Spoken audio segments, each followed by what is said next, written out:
Good day. Today is March 30th, and at the time of this recording, it's becoming increasingly clear that President Trump has committed a blunder of catastrophic proportions in attacking Iran.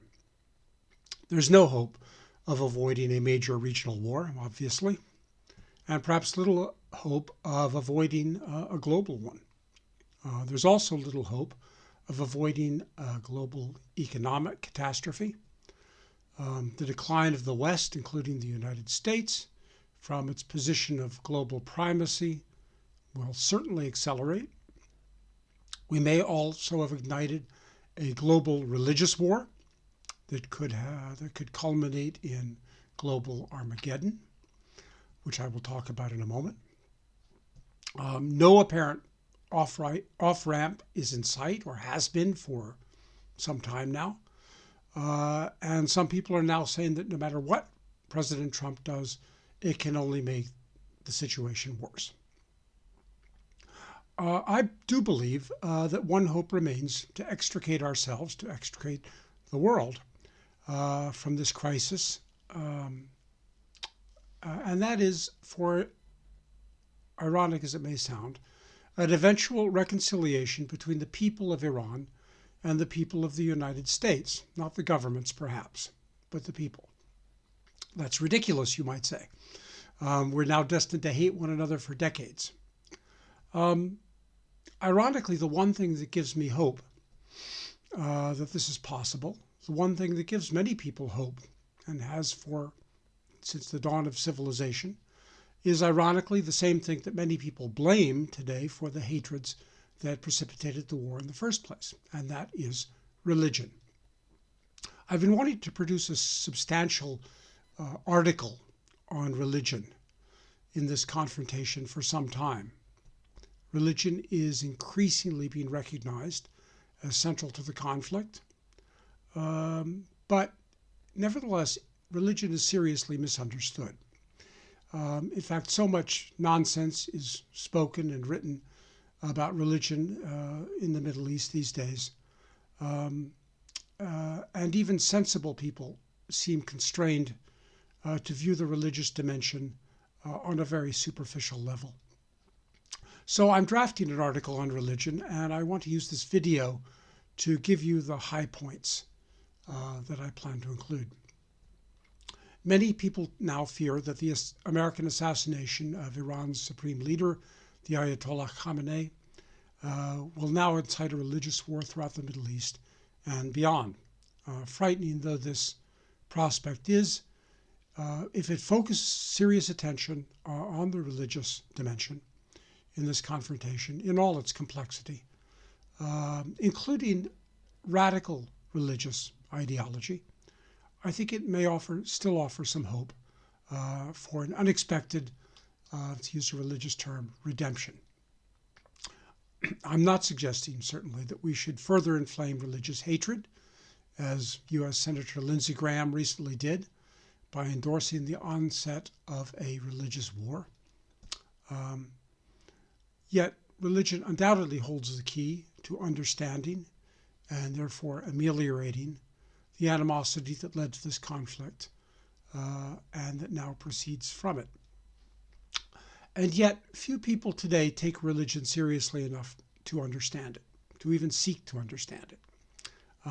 No dimension of this conflict is more manipulated and more devoid of serious attention.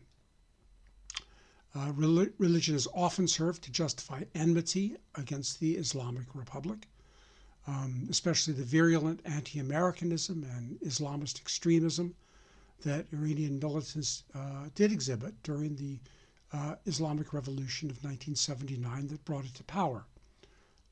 U.S. Senator John Kennedy, for example, invokes the regime's religious foundation to justify what amounts to his own religious war, holy war. And he claims that the Ayatollah's religious motivations lead him to desire Senator Kennedy's death. This is a quotation. The Ayatollah not only thinks that I'm going to hell because I don't agree with his religion, he wants to kill me. He wants to kill Americans and Israelis and anybody who does not believe in his jihad, and drink our blood out of a boot." End quote. Well, now we may ponder whether the Ayatollah's subsequent fate, resulted from a thirst for blood, perhaps other than his own.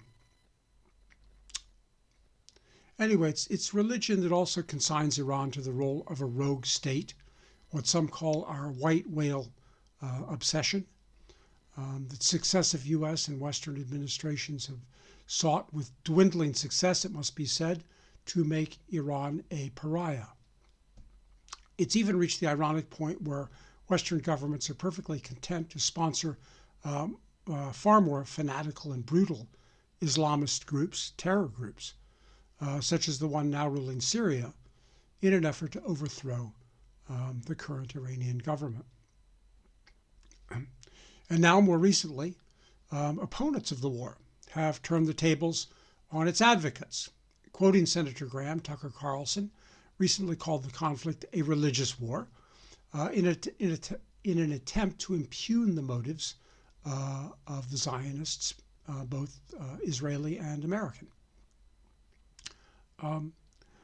Well, these suggestions of religious extremism on all sides do contain some truth. I won't deny it. But none tells us a lot that we don't already know. And the problem is that for most commentators, and the point I want to make is that religion has become not a source of understanding, but an accusation. Attributing religious motives to one's opponents is intended less to enlighten us than to disparage the other side as fanatical and dangerously irrational. The point of my talk today is to show that religion is not irrational in the least. In fact, neither is radical religious ideology. On the contrary, I've spent many years studying both, and I found that radical religion is often propagated by highly educated intellectuals, and that it can offer a rich and complex form of social criticism, every bit as sophisticated as what we now find in the secular ideologies that have dominated the politics of the modern world, and often, it must be said, wreaked havoc on those politics. Radical religion can indeed have cruel and dangerous consequences, but also constructive ones. And which results, in this case, is something that I believe it is within our power to influence. I want to talk for a moment about the history of American-Iranian friendship, because that's what it was. Most Americans don't realize the tragedy that's represented by the current estrangement between Iran and the United States. Past generations of Iranians and Americans enjoyed relations that were cordial and even warm. And allowing this friendship to deteriorate has had catastrophic consequences for both countries, and it now endangers global peace. Persia, as it was long known, was familiar to American and European school children from the classical histories as the empire that challenged the Greeks, and churchgoers knew Cyrus the Great from the Bible as the king who freed the Israelites from the Babylonian captivity and allowed them to return to their homeland. When Russian and British imperialists carved up Persia into spheres of influence late in the 19th century, Americans remained aloof and retained the favor of Persian liberals in the Constitutional Revolution of 1906 to 1911. An American economist, Morgan Schuster, served in that government, the constitutional government, and he wrote a book called The Strangling of Persia, that excoriated the Russians and British for their power grabs. Well, like the British, the Americans eventually disappointed the resistance fighters in Iran by refusing to support the liberal revolution. Well, at this point, I have to admit to having a special personal interest in Iran, and especially in its political conflicts and revolutions. I had a family member who died in the Constitutional Revolution. My great uncle, Howard Baskerville, the brother of my grandfather, fought on the side of the revolutionaries, and in 1909 he gave his life for the cause of Iranian freedom. Today he is honored as a martyr by all sides in Iranian politics, and his memory still colors Iranian attitudes toward the United States, even though few Americans have heard of him. I want to return to this later because I think Howard's sacrifice represents one possible outcome of religious dissent, and one that we should encourage.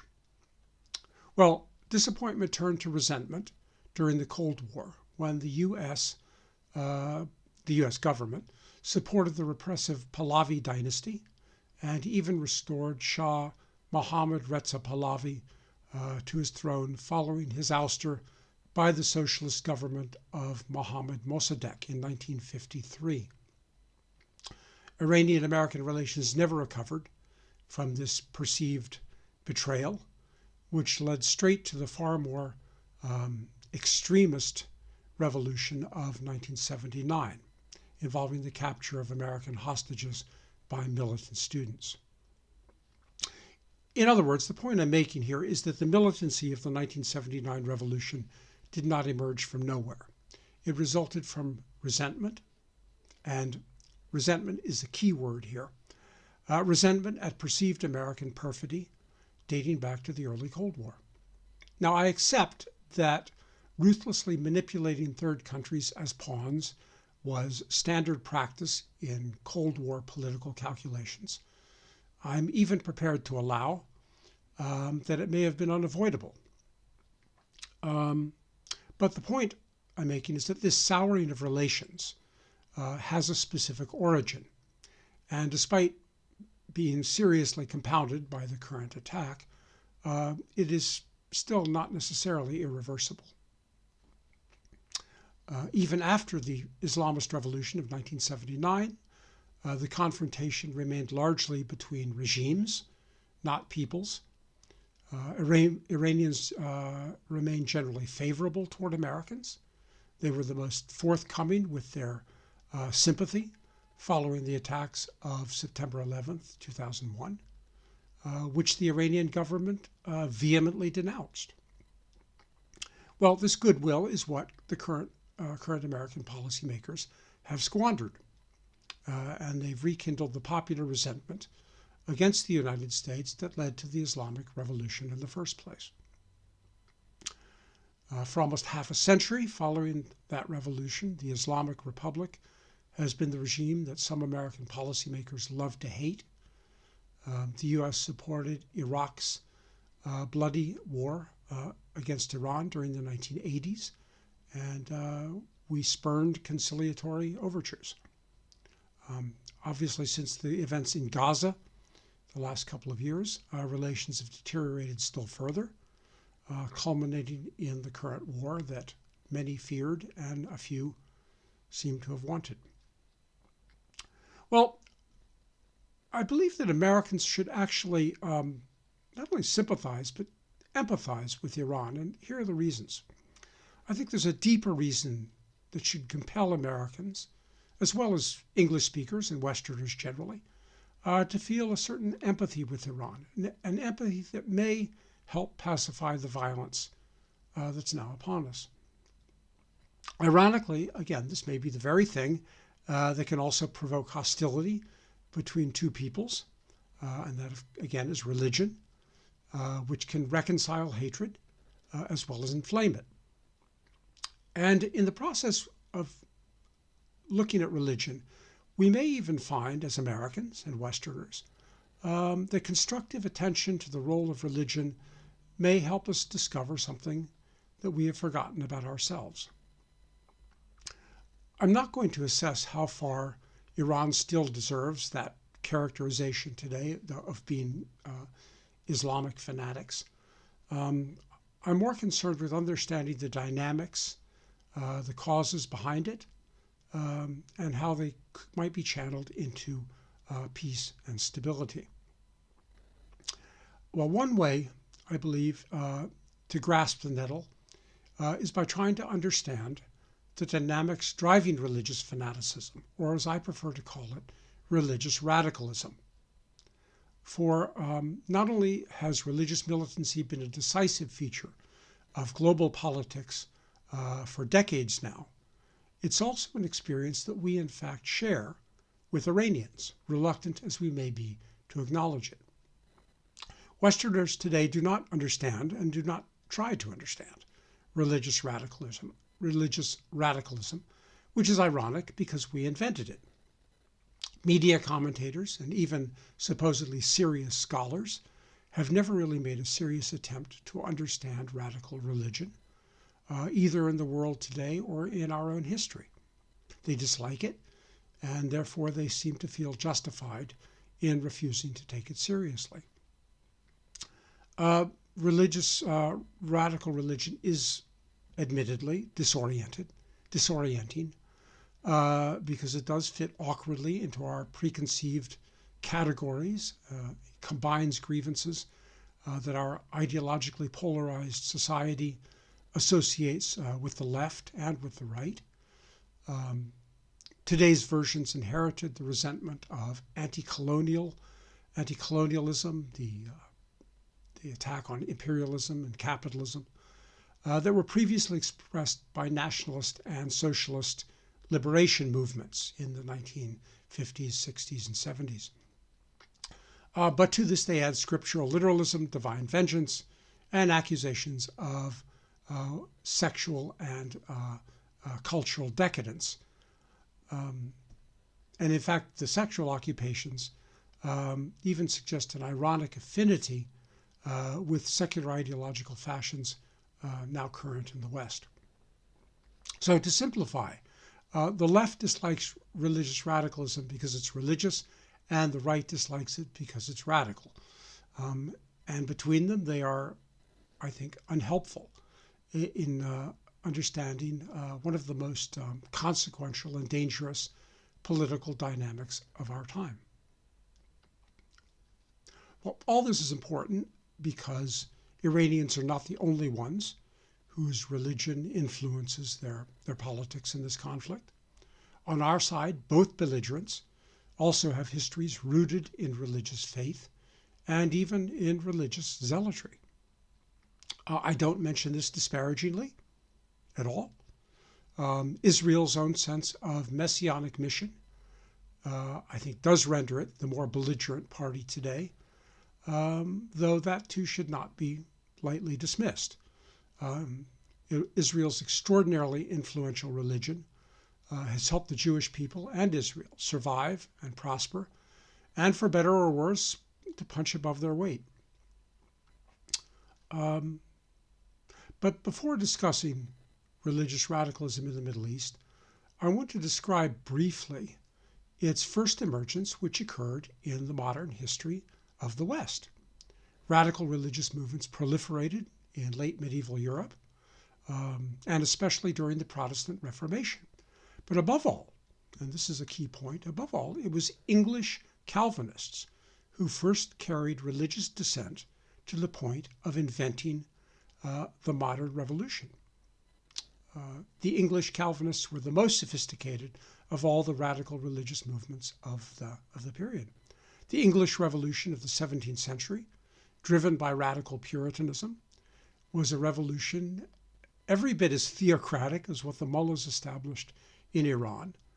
And it was a political innovation of world historical importance, without which the Iranian Revolution of 1979 is inconceivable.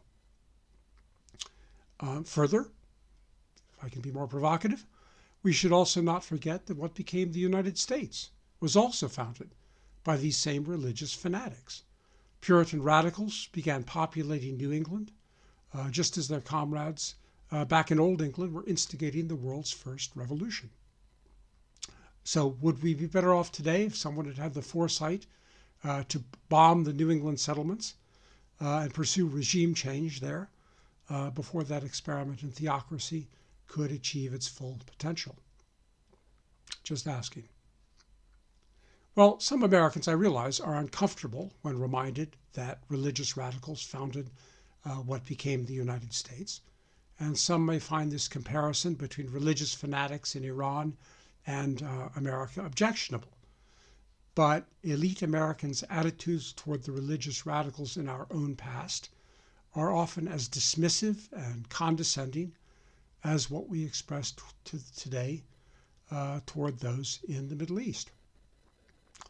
The modern liberal conviction of our own tolerant superiority leaves us embarrassed that they even existed and impedes, I think, it seriously impedes our understanding of our own origins. This legacy is one that Americans should embrace as a source of understanding rather than deny out of shame. Puritan zealotry, like Shiite, is too readily dismissed by the sophisticated, convinced of their own moral superiority. Yes, it is true that in debased form, its legacy may furnish Christian Zionists like Ambassador Mike Huckabee with fatuous rationalizations for aggressive war based on crude theology. But the Puritans also bequeathed to us an ethic of self-sacrifice in the pursuit of freedom. This Puritan legacy enabled their successors to successfully agitate for the American Revolution, far surpassing in numbers and possibly in influence the Enlightenment figures whom we venerate as our founding fathers. The founding fathers controlled the commanding heights of the American Revolution, but on the grassroots level, the support was drummed up by neo-Puritan religious activists. They went on after that to lead the abolition of slavery. They founded the early working class and trade union movements. They opposed foreign wars like World War I, and they mobilized for civil rights and much more. In fact, one example of the Puritan legacy involves Iran itself. And so I want to return now to Iran's Yankee martyr, Iran's American hero, as the New York Times calls him, because all of this furnished the historical milieu in which Howard Baskerville was raised. As a missionary, he inherited the dissenting religion of Presbyterianism, a creed originating in the Scottish Reformation, and that reached its apogee, its political apogee, in the English Revolution. For Howard, most of its recent self-reinventions was Woodrow Wilson's progressivism. Howard studied with Wilson at Princeton University. Wilson was also a Presbyterian, and Princeton was a Presbyterian foundation. And I want to quote a couple lines from Reza Aslan's excellent recent biography of Howard. He says that, quote, "Politics was no mere civic duty." He was talking about Baskerville, Howard Baskerville, and Woodrow Wilson. He says it was a religious obligation. For both Wilson and for Howard, political involvement was about what Aslan calls translating principle into social action. And I might say that Wilson's axiom that, quote, "individual salvation is national salvation," and the inverse, was a principle taken straight out of Puritanism. Well, this fusing of politics and piety was not so different from, in its political effects at least, among those whom Howard Baskerville found himself fighting in the Constitutional Revolution. Again, quote Aslan, he says, "Religion in Iran, and especially the majority religion, Shi'ism, has long been viewed as a form of protest, a vehicle for dissent, a call to action," end quote.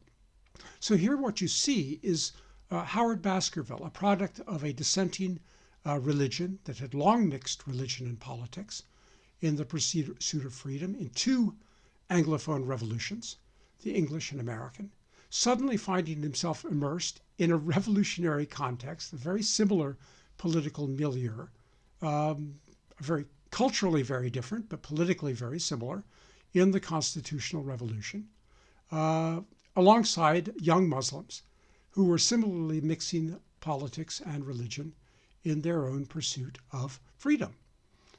I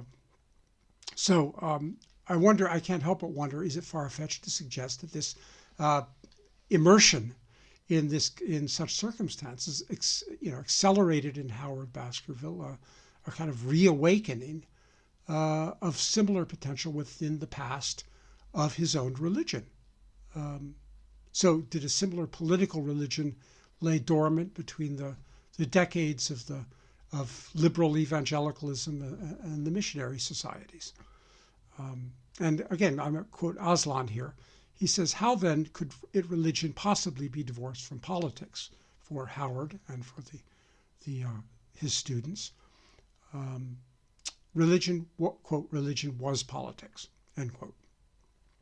Well, in that, in the later revolution, in that earlier revolution, in the constitutional revolution I'm talking about, the liberals and the clerics fought alongside one another against the Qajar Shahs.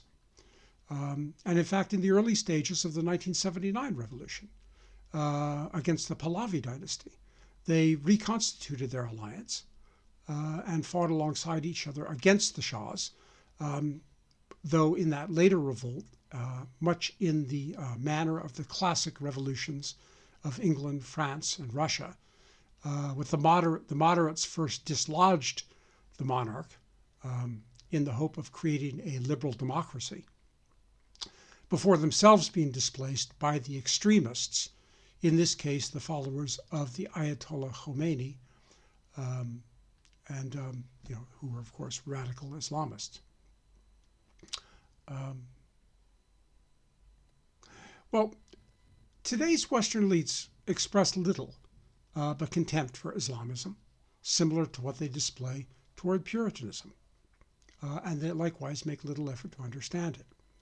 Now, it's true, I will concede that almost everywhere that Islamist forces have overrun a country, the result has been catastrophic.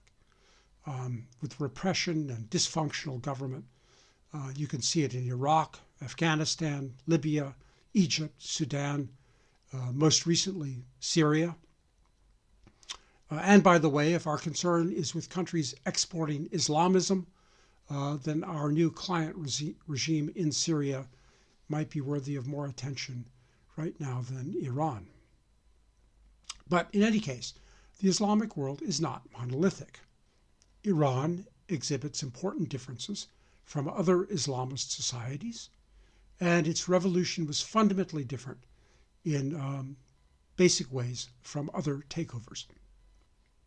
And in fact, Iran's version is set apart by features that are reminiscent in some ways of Western and especially Anglophone experience. The starting point for understanding radical religion in general is that it thrives on the most dangerous emotion in politics, which I mentioned before, and that is resentment. The connection is more complex, and I've spent many years studying this professionally. Pardon me. The connection is more complex than the question of whether the resentment is justified, that's a question that can never be objectively answered. Radical religion does not simply express resentment, and I don't think it generates resentment where it doesn't otherwise exist. In fact, it represses resentment.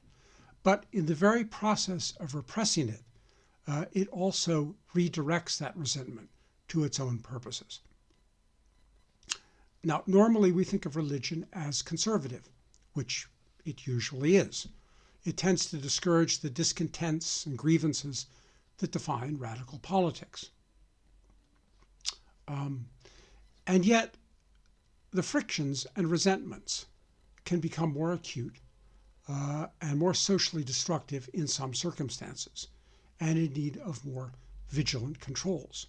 These are usually periods of rapid change, when old certainties are questioned, old ways of life disappear, and new ones aren't yet understood or established, when status is fluid or uncertain, when hierarchies are changing, new opportunities for advancement open up, new methods of acquiring wealth or status or power emerge, and they lead to new practices, often without corresponding controls or moral norms to temper or regulate these new opportunities. So objectively, some people take advantage of these opportunities. They thrive and prosper, at least relatively, and others fail to do so. They fall behind and they suffer. But everyone is uncertain. Everyone is in fear, anxiety, that they could lose out in the scramble. And everyone's trying to get ahead, or at least to keep from falling behind. And this, by the way, describes England in the years before the English Revolution, the one instigated by the Puritans, and the one that drove many to North America. And it also describes the Islamic world in recent decades. Especially it describes Iran during the White Revolution instituted by Shah Mohammad Reza Pahlavi in the years leading up to the 1979 revolution. So when the resentments are routine, then the standard conservative religion may be adequate to contain them. So established religious authorities tend not to care about whether people's grievances are justified.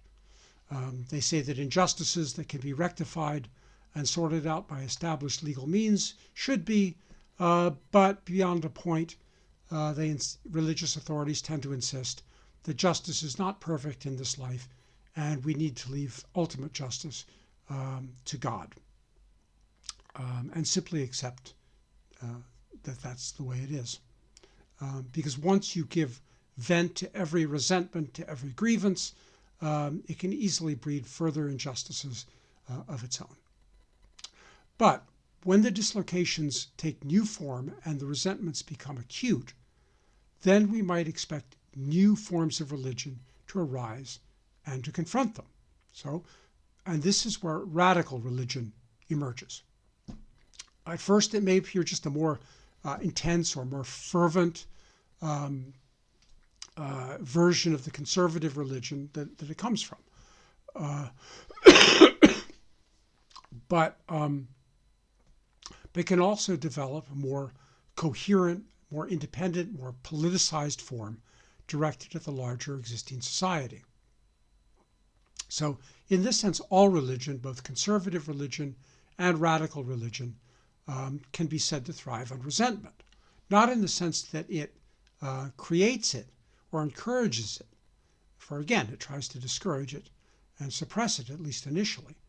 But in the very process of controlling and managing social discontents, these radical tendencies arise that absorb and monopolize and discipline and organize and direct and channel and otherwise transform, exploit, if you prefer, the enmity into a force for their own purposes. So they take what is incoherent and directionless and they infuse it with coherence and purpose, and often that means political purpose.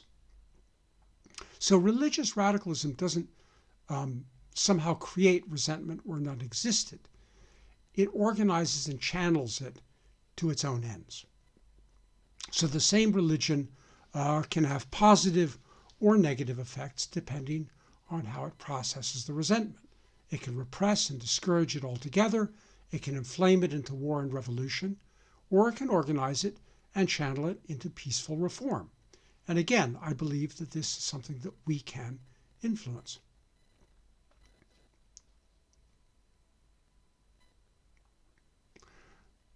Well, resentment is an emotion that Iran has had numerous occasions to experience in its long history.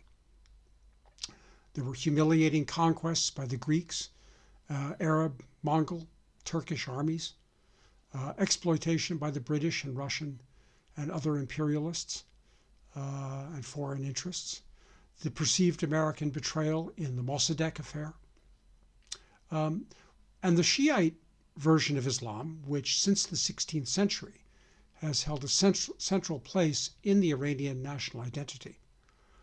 is especially suited to express a conviction of persecution and in turn to inspire an ethic of martyrdom. Founded on the martyrdom of the Imam Hussein, and this is an event that is regularly commemorated in rituals that themselves can become violent when the faith is perceived as being under threat.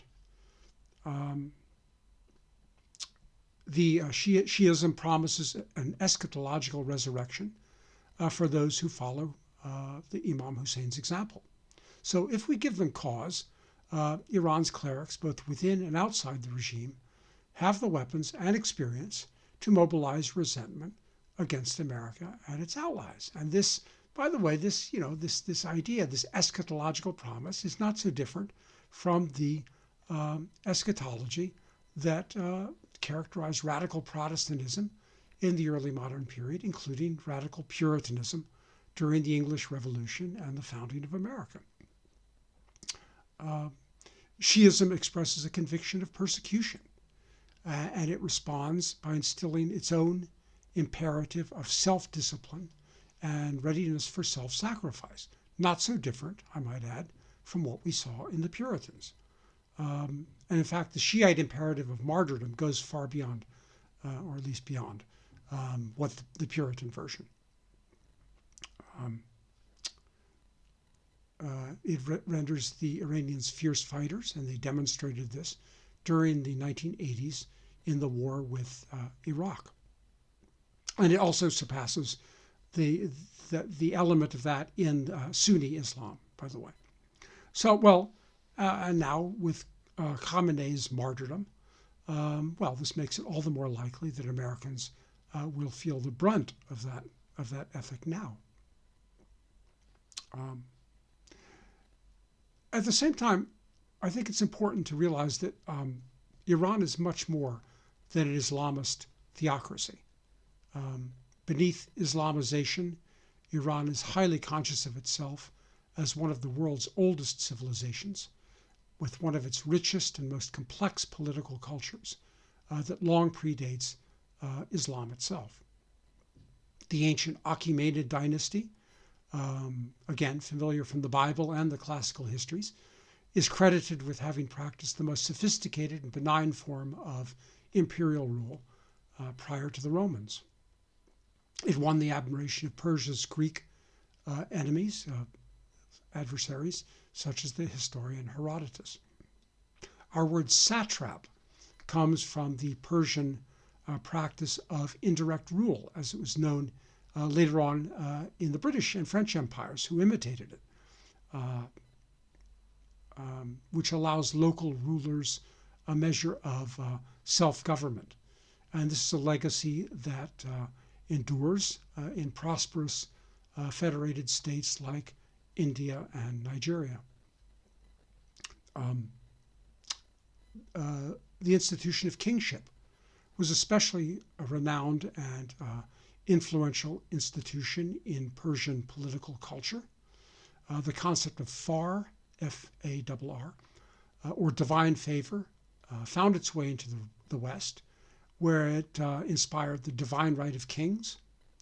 It was this claim to divine right, by the way, that provoked the political upheavals that formed early modern states like England and France. And it was, in fact, against this claim that the Puritans formulated their revolt. Even Islamization in Iran, at the hand of the Arabs, after all, involved a nationalistic and ambivalent element. Iran has long sought to demarcate itself from rival Islamic powers, foremost the Turks and Arabs. Throughout most of the Islamic world, the very concept of a nation separate, as a loyalty that's separate from Islam, is strained, if not entirely repudiated. But Iranians have a keen sense of nationhood, dating back centuries.